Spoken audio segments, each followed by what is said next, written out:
नमस्कार। स्वागत है आपका इंडिया गेट टीवी पर। मैं हूं अजय सेतिया।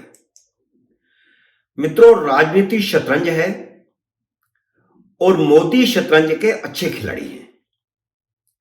जब से भारतीय जनता पार्टी की राष्ट्रीय कार्यकारिणी की बैठक खत्म हुई है, मुसलमानों के पसमानदा और बोहरा समुदाय की चर्चा हो रही है। मोदी ने अपने कार्यकर्ताओं से कहा है कि वे इन दोनों वर्गों तक पहुंचें। वे वोट भले ही ना दें, लेकिन भाजपा के कार्यक्रमों और योजनाओं को समझें।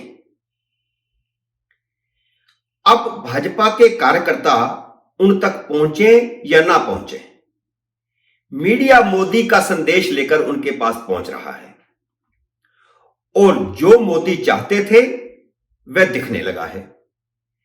इन दोनों समुदायों का मोदी के प्रति सॉफ्ट कॉर्नर बन गया है। जिस तरह सेकुलर दल पिछले 4 दशक से जातिवाद की राजनीति करके हिंदुओं में फूट डालने में कामयाब थे, उसी तरह मोदी ने उन्हीं के हथियार से उन्हीं के मुस्लिम वोट बैंक में दरार पैदा करनी शुरू कर दी है। और यह दरार है अपर कास्ट की और लोअर कास्ट की। वैसे कहने को कहते हैं कि मुसलमानों में अपर कास्ट लोअर कास्ट नहीं होता, जातिवाद नहीं होता, लेकिन वहां अपर कास्ट लोअर कास्ट है। इसीलिए मोदी ने लोअर कास्ट को टारगेट किया है। भारतीय जनता पार्टी की 1.5 दिन की कार्यकारिणी की बैठक में बस सिर्फ 2 ही बातें निकली हैं। पहली, भाजपा को उन वोटरों के पास भी जाना है जो भाजपा को वोट नहीं देते। तो जब मोदी ऐसा कहते हैं तो वह सिर्फ पसमानदा मुसलमान और बोहरा मुसलमान नहीं, बल्कि हिंदुओं में भी कुछ जातियां हैं जो भाजपा को अछूत मानती हैं, तो उन तक भी पहुंचना है। और दूसरी बात यह निकली कि 2023 में उन सभी राज्यों में एनडीए की सरकार बनानी है जहां चुनाव होने हैं। लोकसभा में खुद के बूते 350 और एनडीए की 400 सीटें हासिल करनी है। बस ये 2 बातें निकली हैं। लेकिन बड़ा सवाल यह है कि वे कौन से वर्ग हैं, हिंदुओं में वो कौन से वर्ग हैं। मुसलमानों के बारे में तो उन्होंने बता दिया कि पसमानदा मुसलमान और बोहरा मुसलमान, लेकिन हिंदुओं में वे कौन से वर्ग हैं जो भारतीय जनता पार्टी को वोट नहीं देते। खासकर हिंदी पट्टी में नरेंद्र मोदी ने जब यह बात कही तो उनके दिमाग में उस समय खास तौर पर बिहार रहा होगा।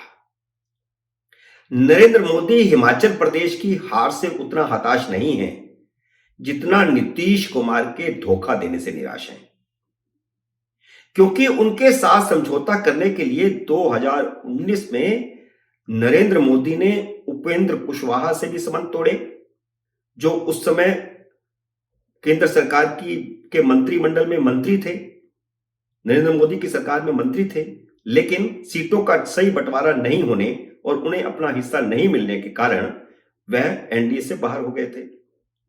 यह अलग बात है कि अब वो नीतीश कुमार के साथ हैं। कुशवाहा से संबंध तोड़ा और इतना ही नहीं, अपनी सीटें भी कम की। 2014 में 22 सीटें जीती थी और कम सीटों पर चुनाव लड़ना पड़ा हिस्सेदारी की वजह से। तो भारतीय जनता पार्टी 17 सीटें जीत पाई, 5 सीटों का अपना नुकसान किया भारतीय जनता पार्टी ने।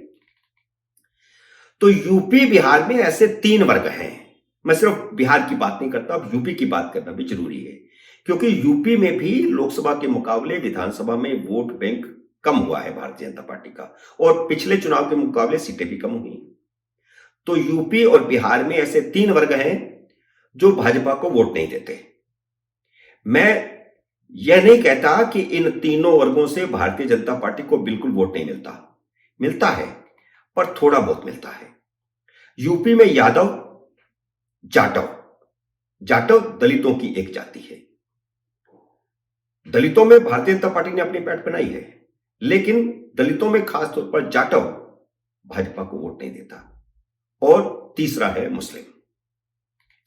बिहार में यादव, दलित और उसके साथ मुस्लिम, लेकिन कुछ और जातियां भी हैं जो भाजपा के लिए मुश्किल बनी हुई हैं। वह है नीतीश कुमार की कुर्मी जाति और उपेंद्र कुशवाहा की कुशवाहा जाति। उत्तर प्रदेश में कभी समाजवादी पार्टी के साथ इन दो वर्गों में से यानी यादव और मुस्लिम एकजुट थे। मुलायम सिंह का मुस्लिम यादव गठबंधन सर चढ़कर बोल रहा था। मुस्लिम मुलायम से निराश हुए तो मायावती के साथ चले गए। तब वहां मायावती का मुस्लिम जाटव का गठबंधन सर चढ़कर बोला।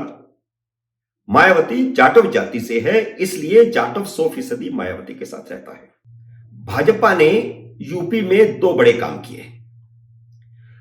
दलित में से गैर जाटवों को टारगेट किया और यादवों को संगठन में हिस्सेदारी देकर आगे बढ़ाया।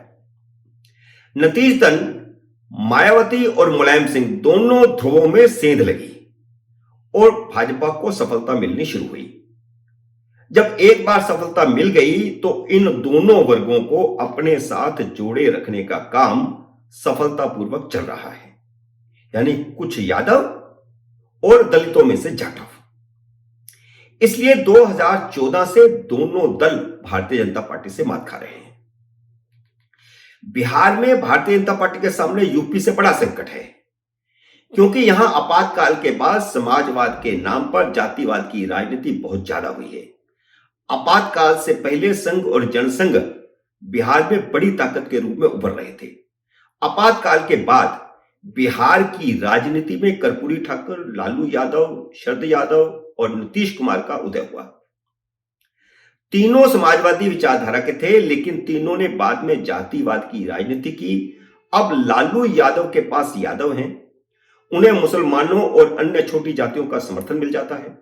नीतीश कुमार खुद कुर्मी हैं, लेकिन कुशवाहा जाति को साथ लेकर भाजपा के अपर कास्ट समर्थन से वह पहली बार 2005 में लालू यादव को सत्ता से बाहर करने में कामयाब हुए थे। उपेंद्र कुशवाहा तब समता पार्टी में थे, समता पार्टी के बड़े नेता थे, कुशवाहा के नेता के तौर पर उभरे और उनकी नीतीश कुमार से जोड़ी टूटती जुटती रही है। 2011 में वह नीतीश कुमार को छोड़ गए, लेकिन 2018 में जब एनडीए बना तो वो एनडीए में शामिल हुए, जबकि नीतीश कुमार पहले शामिल हो गए थे। तो उसके बाद वह एनडीए छोड़कर कुशवाहा चले गए, लेकिन बाद में वह फिर वापस जेडीयू में चले गए। पहले भी समता पार्टी में थे, नीतीश कुमार, जॉर्ज फर्नांडिस और कुशवाहा, ये तीनों ही जॉर्ज फर्नांडिस की पार्टी थी, समता पार्टी। तो इस प्रकार यह उठक पटक वहां हो रही है। यादव अभी भी मोटे तौर पर लालू यादव के साथ जुड़ा हुआ है। भाजपा जदयू का गठबंधन होने के बावजूद पिछले विधानसभा चुनाव में लालू यादव की राजद पार्टी सबसे बड़ी पार्टी के तौर पर उभरी। भाजपा के पास यादव, कुर्मी, कुशवाहा या दलित, इन चारों जातियों में से कोई नहीं है। बिहार में यादवों में सेंध लगाना भाजपा के लिए उतना आसान नहीं है जितना कुर्मियों और कुशवाहा जातियों में सेंध लगाना आसान है। जहां तक दलित वोटों का सवाल है तो पिछले लोकसभा चुनाव तक वह रामविलास पासवान के पास था, वह भाजपा के साथ थे, लेकिन विधानसभा चुनाव में नीतीश कुमार की जिद के चलते भाजपा ने चिराग पासवान को दूध से मक्खी की तरह निकाल फेंका था। अब न नीतीश कुमार भारतीय जनता पार्टी के साथ है, न चिराग पासवान भारतीय जनता पार्टी के साथ है, न खुदा ही मिला न वसाले सनम। विधानसभा चुनाव के बाद चिराग पासवान के चाचा पशुपतिनाथ पार्टी से अलग हो गए। उनके साथ क्योंकि 3 मेंबर ऑफ पार्लियामेंट थे तो वह केंद्र में मंत्री बन गए और चिराग पासवान अलग हो गए। लेकिन अब स्थितियां पूरी बिहार की बदल चुकी हैं। इस समय भारतीय जनता पार्टी को चिराग पासवान की जरूरत है, दलित वोट की जरूरत है, कुशवाहा वोट की जरूरत है और कुर्मी वोट की जरूरत है, कुछ यादव की जरूरत है, क्योंकि भाजपा को 2014 से ज्यादा सीटें हासिल करनी है और नीतीश कुमार को उसकी हैसियत बतानी है। तो इस समय भारतीय जनता पार्टी का सबसे बड़ा संकट यह है कि उन जातियों के पास जाना, उन जातियों के नेताओं के पास जाना, जैसे चिराग पासवान के पास जाना, जैसे कुशवाहा के पास जाना। अगर भारतीय जनता पार्टी इन जातियों में सेंध लगाने में कामयाब हो जाती है या इन नेताओं को अपने साथ लाने में कामयाब हो जाती है तो वह उसकी बड़ी सफलता होगी और यही है मोदी का टारगेट। मित्रों, उम्मीद है मेरा यह विश्लेषण आपको पसंद आया होगा। इसे लाइक करिए, शेयर कीजिए और अगर आपने मेरे YouTube चैनल को अब तक सब्सक्राइब नहीं किया तो कृपया सब्सक्राइब कीजिए और घंटी का बटन भी दबाइए ताकि जैसे ही मेरा नया वीडियो आए आपको सूचना आए। मेरे नए वीडियो का करिए इंतजार। तब तक नमस्कार।